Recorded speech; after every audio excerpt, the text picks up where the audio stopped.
Morning guys! Welcome back again to my YouTube channel. So, tapos na ako mag-exercise ng kaunti lang. Tapos, nilondry ko yung mga punda kumot namin ni Marvin. Kasi si Marvin yung pasok niya is 6 AM, kaya maagap siya. Pero nag-movie marathon pa kami kagabi. Anong oras ba kami? Siya natulog na siya mga 10 pagkatas namin. Ako hindi ako makatulog. Siguro nakatulog na ako mga 11 na mahigit. Tapos, pagkagising ko, ayun nga, nag-exercise ako, nag-laundry ako. Tapos, nagbalat ako ng ibang regalo namin. Hindi pa namin nabibigay ibang regalo namin kasi nga hindi pa kami makapunta-punta. Bali, yun, nagkaroon kami ng day off kahapon ni Marvin. Kaso, nag-ayos kami ng balikbayan box namin. Kasi, para maipadala na namin this week nga, para dumating ng March, mga katapusan ng March sa Pilipinas. So, ayun, nagbalot na ako ng ibang gift namin kasi pupunta kami kay Ate Roxanne. Sila Ate Roxanne yung, doon kami nag-stay guys nung first day namin dito. Tapos si Kuya Archie, yung asawa ni Ate Roxanne, siya yung sumundo sa amin sa airport noon. Tapos, ininit ko lang yung aking minihalang. Ilang days na ba namin yun ni Marvin? 3 days na ata namin yung iniinit. Nilalagay naman namin sa ref, tapos init namin yung kakainin namin. Kahapon yan din yung ulam. Inaubos ko muna. Tapos mamaya, sabihin ko kay Marvin, after namin kala Ate Roxanne, punta kami ng Christie. Sa Christie Station. Kasi doon yung mga grocery ng mga Korean ek-ek, ganyan. Maghahanap ako ng, gusto ko kasi nung magluto ng Korean beef. Basta yung beef yun, yung Korean beef. Limot ko kung anong name. Basta ang sarap niya guys. Natikman ko siya kay Kuya Brian kasi nagluluto yung tita niya noon. So nag-search ako sa TikTok kung paano lutuin. Meron naman kaming lahat ng ingredients maliban sa isa. Yung parang apple ba yan? Hindi ko alam. Hahanapin ko mamaya uli. Lulutuin ko siya para yun naman yung maulam namin ni Marvin. Tapos mamimili ako ng mga gulay para makapagluto-luto kami makapagluto ako ng mga gulay kasi nag-request na si Marvin ng gulay. Ang mura kasi sa Christie ng ng mga prutas dun sa Koreatown. Doon kami mamimili mamaya, ayain ko siya. Kasi 2 PM yung labas ni Marvin sa trabaho. Bale, pagkakain ko, pag may oras pa ako, magta-try ako magla-lash lift ako ng pilik para kataas kasi nagpadala ako ng mga gamit galing Pilipinas kasi balak ko nga mag-business ng ganun-ganun. Kaso nga wala akong time mag-practice pa. Pero madali lang naman siya, guys. Isang try mo lang, alam mo na. Yun, ngayon naman kahit wala nga akong day off, gagawin ko siya mamaya pagkatapos ko kumain. Tapos kunin ko na yung aking Lux Slim. Pangalawa na to, guys. Pangalawa na. Ubos na kasi yung una. Ayan. Naka-ano pa yan ha. Nakasil pa yan. Kaya bubuksan natin. Yan. Kasi ang sarap na. Nung una hindi ko bet yung lasa niya na 4 season. Kasi hindi ako sanay. Sanay lang ako sa mga orange juice, pineapple juice, dalandan. Tapos first time ko makatikim. Ay hindi. Nakatry na ako dati nung sa hotel sa Astoria, guys. Kasi hindi talaga ako mahilig. Ito, syempre araw-araw ko nang iniinom, nasanay na ako. Masarap pala siya talaga. Ayan, puyat-puyat pa tayo. Nag-aya ako. Pero hindi kami nakapag-popcorn ni Marvin. Di ba bumili kami sa Costco ng popcorn? Ang dami! Tuwan-tuwa ako kasi sabi ko 24 pieces. Kasi binibili namin $2 yun mahigit sa Dalarama, 3 piraso lang. Ay, yun, $12, 24 pieces, diba? Pack na pack. Kaya sabi ko, bibili na tayo. Nandito na tayo. Sabi ko gano'n. Sayang naman para hindi na tayo biling-bili sa Dalarama. Sige daw. So, kakain na tayo, guys. Tapos, check ko din yung laundry ko kung okay na para ma-dryer ko. Pati yung mga bonnet. Kasi yung bonnet namin ni Marvin, pinag-handwash ko lang, kinusot-kusot ko lang. Pero ita-dryer ko. Baka kasi masira kapag inasama ko dun sa laundry Kasi yung mga ganun, iba tela, diba? Yung mga tela niya parang ang daming dumidikit. Ewan ba, dumidikit-dikit. Basta naiiba siya. So, naglinis din ako kahapon dito. Nagbawas kami ng gamit ni Marvin. Nabawasan kasi yung laman ng kwarto, saka yung laman ng sa labas dahil nga yung mga ipapadala namin. Tapos yung mga ibang hindi na nagagamit na pinagtatanggal ko na, pinagtatapon ko na yung mga expired na mga ibang ginagamit ko sa mukha. Sa mukha. Yung mga makeup. May tinignan ko kasi yung mga iba expired na kasi sa. Tapos may gusto akong bilhin sa na lip tint mamaya. Pag may oras pa akong Ay, hindi ako makakabili kasi daan ko sa Warden. Hindi ako mag-STC. Kasi gusto kong bumili ng mild patty. Yun, hindi matuloy-tuloy yung pagbili namin ng mild patty kasi hindi nga kasya sa namin, sa freezer namin, Chiba shared. Kapag meron na kaming nakakuha kami ng basement, ayan, makapag-stock na kami ng madami. Kasi sarili na namin pati yung rep, guys. So, excited nga ako. Pero syempre, hindi pa naman namin pwedeng ipilit ngayon dahil nga ako pa lang yung naka full time. Kaya, pag nagka full time si Marvin, doon na namin maisipang lumipat ng uupahan para mas malawak-lawak na rin makapaglagay-lagay ng parang style office si Marvin. Kasi may inaaral yan sa mga stocks, basta mga ganun. Yan yung mga pinag-aaralan din ni Marvin. Para may pwesto siya, dun siya, tapos may pwesto din. Gusto ko rin kasi may sarili akong lamesa. So, let's go! Eto naman, yung aking minahalang bango. Mahilig din yung kapatid ko sa minahalang eh. Sabi ko nagluluto ako. Aba, ang sarap ng ulam nyo Minahalang. Ayan. May konting kanin pa naman. Ayan. Ubusin ko na yan para magsaing ako mamaya pag uwi namin. May kakainin kami. Buksan na natin yung pangalawang natin. Black cream. Ay, nasira. Yay! Second na natin to. Ay! Yung aking yung panandok. Na. Yung panandok natin. Tatapon ko na to wala na to Natira na lang yung panandok. Ayan. Lagyan na natin para makainom na ako bago ako kumain. Hello guys! Pupunta na tayo ngayon sa North York. Punta na tayo sa bus stop kasi 9 minutes na lang dadating na siya. Makabiglang dumating na naman ng maaga. Kaya, naglakad-lakad na ako. Si Marvin hindi na siya nag-break para daw makauwi siya ng 30 minutes advance. Hindi na nga nag-break kasi sabi niya kagabi hindi na daw siya mag-break para daw siya makauwi ng maaga. Okay. Kaso, baka late ako makapunta. Kasi nintay ko yung bus dito Pero hindi naman ganun kalamig ngayon, guys. Kaya lang yung lamig. Suot ko yung yung bigay ni Ate Mylene na winter jacket. Galing Hollister. Parang may nakabara sa dibdib ko. Sakit. Di pa naman ako nakapagdala ng water. Nandito na ako sa bus stop, guys. Wala pa yung bus. Liwanag na yun nauuhaw ako. Dapat pala uminom muna ako ng tubig. Ayan na guys, nakasakay na tayo.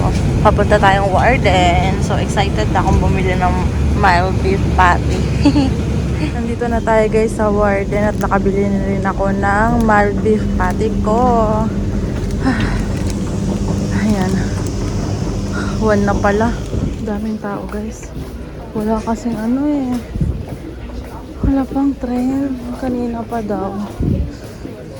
Finally guys, nakasakay na rin tayo. Bali nag St. Andrew ako. Biglang putol hanggang doon. So bumalik na naman ako ng Yonge. After ng Yonge, nag St. George ako. At ngayon papunta na tayong Yorkdale. 2 PM yung kitaan namin ni Marvin. Dapat nandun lang kami kay Ate Roxanne ngayon. Pero ito ako nasa biyahe pa rin. Guys, kasama ko si Marvin. What's up guys? Nakita ko si Aaron kanina sa bus stop. Siya pala yung kausap mo. Homeless yun, homeless. Pares kami homeless. Tumutuloy yung sipon ko kasi nakapag-Englishan tayo. May bagong friends ako guys. Isang American, tsaka isang... Friends ko? Yeah, best friends nga daw kami. Isang American, tsaka isang Chinese yon. Doon kami nagkakilala sa Subway kanina. Kasi nga, yung isa yung American, kung saan na din daw siya napadpad, sabi niya, it's really annoying nga daw. Kasi naubos na daw yung oras niya, kakaikot-ikot. Ikot din siya ng ikot kasi nga paputol-putol guys yung Subway. Papunta dapat akong St. George. Biglang... Saan ba? Kahit to, saan na putol? Wait lang. Papunta kasi ang St. George. Biglang pinutol. Wala daw St. George. Nasa ano nun? Nasa, nasa Yonge na ako nung in-announce. So, baba ako. Pagdating ko ng Yonge, ang daming tao punong-puno yung papuntang ano na yun, yung papuntang Union Station. Daming tao kasi Southbound. delay. Oh, di intay-intay din. Nung dumating na, nandun na kami sa Union, biglang in-announce na last stop na daw ang St. Andrew. St. Andrew. Eh di ba ako, St. Andrew. Oh. Kasundang Union. Ay di ba dire-diretso na sana ako pupuntang York. Di, putol Umikot na ka? naman. Oo, putol na naman. Naputol nga yan. Putol na naman at sabi ko, ay shit. Hindi putol lang St. Andrew hanggang St. Tapos sabi ko, tapos nung nasa St. Andrew na ako, lumabas ako, tinatawagan ko si Marvin. Kasi hindi ko alam kung saan ako pupunta. Walang lumalabas nga dun sa app ko eh. Tapos bumaba ako, may isang babae doon na nakipag-usap sa TTC. Ang tagal nga nila nag-uusap, yun ngayon na-meet ko yung Amerikana. Tapos nung ako naman nagtanong ako kung sabi ko kung may shuttle bus ba kasi pupunta akong Yorkdale, walang lumalabas na ano na kung saan pa ako pwedeng sumakay. Tapos sabi niya, ay eto best friend kayo, sumama kaya dito, paras na kayo ng bababaan. Sabi niya St. George kasi yung sinasabi niya na bababaan nung isa. Tapos sabi ko, gagaling ko lang sa sa Yang, tapos in-announce na walang St. George. Sabi niya, okay na, pwede na kayong pumunta, sabi sa akin.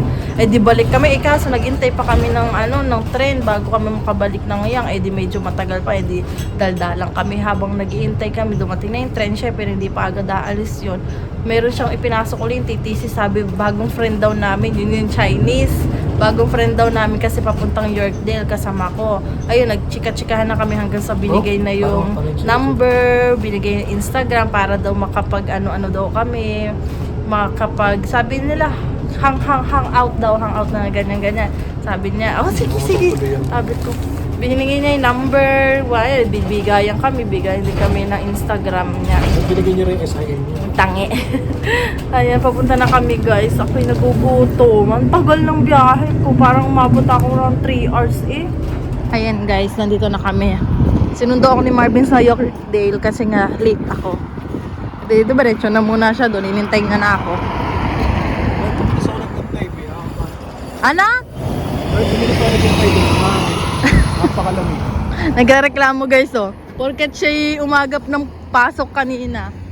Ang agap daw kasi niya umalis sa bahay tapos hindi daw dadating yung bus niya. So naghintay siya 30 minutes. Hello guys, time check 6:30. Kakalabas lang namin kala Ate Roxanne. Paglaro kami kay Matea, tapos nakipagchikahan kay ate. Mag-ano na lang kami guys. Ano doon? Mag-Skyland na lang, bibili lang kami ng prutas, gulay, tapos itlog.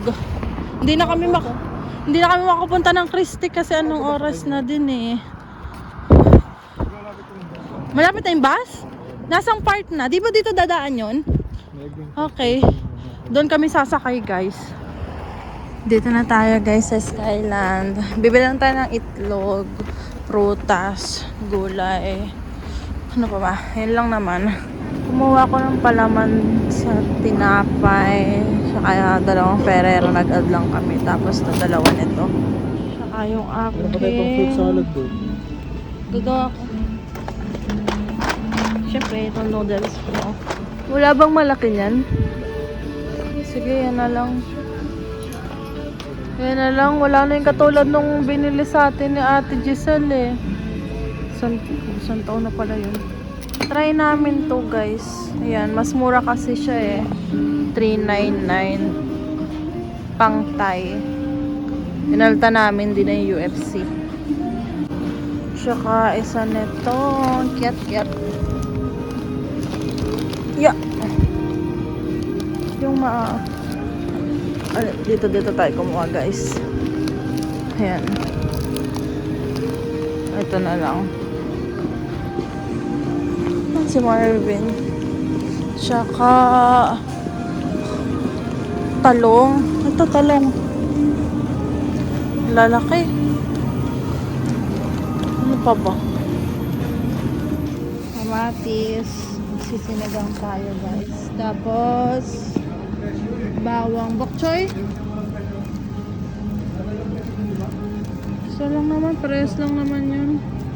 Kumuha siya ng bok choy. Ba? Oo.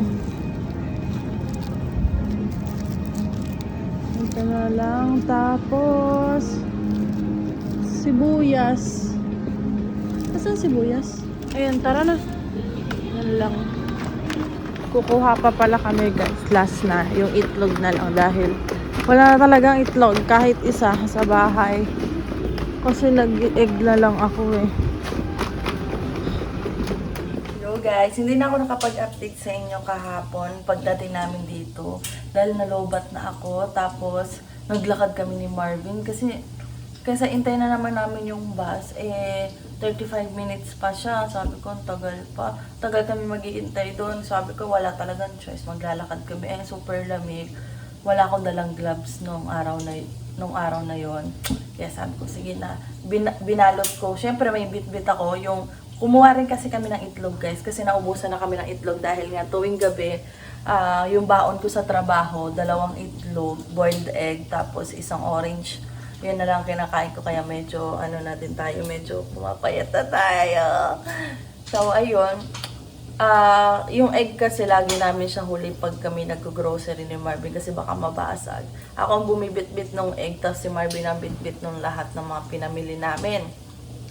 Tapos, pagdating naman namin, nag-ayos-ayos lang kami ng mga kailangang ayusin kasi, may work pa rin kinabukasan, di ba?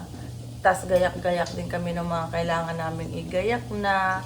Ayos-ayos namin yung mga pinamili namin, guys. Pero napansin ko talaga, konti lang yung nabili namin pero ang laki ng binayaran ko. Ngayon ko lang talaga ang mahal na talaga ng bilihan, guys. Kaya dapat talaga pag mag-grocery tayo, nakalista lahat ng mga bibilhin natin, yung mga kailangan lang talaga natin. Para hindi tayo matatambakan lang din, tapos masisira, tapos ma-expired. Sayang, di ba? Kasi syempre, kung hindi mo kukunin yung mga hindi pa kailangan, hindi ka manghihinayang dun sa perang binili mo dun. Kaya ngayon talagang tayo sa budget natin kasi ang dami ng ngayon. Dami na nangyayari, ang dami ng tumataas ang bilihin, tumataas ang rent, tapos may bagong policies para sa mga international student, mawawala ng PGWP, tapos mawalan pa ng open work permit, diba? Ang dami ng problema, charing. Hindi, lang naman, basta malalampasan naman natin yan, kaya natin yan. Pero syempre, wala tayong kasigurahan kung ang mga pwedeng mangyari. Basta maging lang tayo. Gawin lang natin lahat ng mga pwede nating magawa. Basta just to makuha natin yung gusto natin, di ba? Enjoy na lang muna natin. Ipon lang tayo. Kasi if ever na wala talaga, at least may ipon talaga tayo. Pag-uwi natin ng Pilipinas, meron tayong panimula. Pero syempre, huwag tayong susuko, di ba? Kung may madaming way para maging permanent resident dito sa Canada, grab mo lang ng grab. Try mo lang ng try. Hanggat hindi ka pa pinapalayas ng Canada, stay ka lang muna dito. Tuloy mo lang yung mga need para maging permanent resident ka dito sa Canada. Kasi super dami na din nagme-message sa akin, nalulungkot. Kasi yung iba, kakapasa lang nila. Tapos yung iba naman, nandito na yung partner nila, sila nasa Pinas pa, mag-aasikaso pa lang daw. Kasi, syempre, may mga announcement pang dadating na doon pa i-clear yung mga ibang katanungan ng ating mga kababayan. Pero syempre, hindi lang naman Pilipino yung international student, may mga ibang lahi pa na babalak maging international student. Hi! Ayun, sila kasi syempre, ang laki na din na nagastos nila. Nakapag-asikaso na sila, pupunta na lang dito, tapos ganyan na naging policy. Tapos yung iba syempre, mga anak-anak. Ayun nga, mayroon nga sa GC nila Marvin na parang announcement ng Centennial. And parang sinabi mag-a-announce pa sila sa susunod na week about sa mga open work permit like me na nandito na sa Canada kasi possible na baka daw maging affected kami. Kaya sabi ni Marvin, paano daw ako? Nag-reply siya sa GC, paano yung asawa ko? Ganito, ganyan. Napapaisip na siya, mapapauwi ako, mag-isa siya dito. Magiging long distance relationship. Pero pag sisikapin makakuha ng mag-i-sponsor sa akin kung sakaling wala lang ang open work permit, kailangan kong umuwi, maghahanap tayo ng mag-sponsor. Magiging employer ko para mag-stay ako dito sa Canada. Kasi ang hirap din kasi magkalayo kami ni Marvin. Eh, syempre, hindi naman tulad sa Seaman na every 9 months, 10 months na uwi siya ng Pinas. Eh, pag ganito, hindi siya uuwi ng ilang taon kasi syempre, hintay pa niya maging permanent resident, diba? Kaya, ayun, basta pray lang tayo, guys. Malalampasan natin to. Alam kong makakayanan natin to lahat. Pagsubok lang to, kaya natin to. So, magpapaalam na ako guys kasi mag-aasikaso na rin ako ng pagpasok ko. Don't forget to like and subscribe sa YouTube channel ko. Ano na lang, 500 na lang magiging 12,000 subscriber na tayo. Tapos patuloy pa rin siyang tumataas. Thank you po talaga sa mga sumusuporta sa amin since day 1 dito sa Canada. Bye!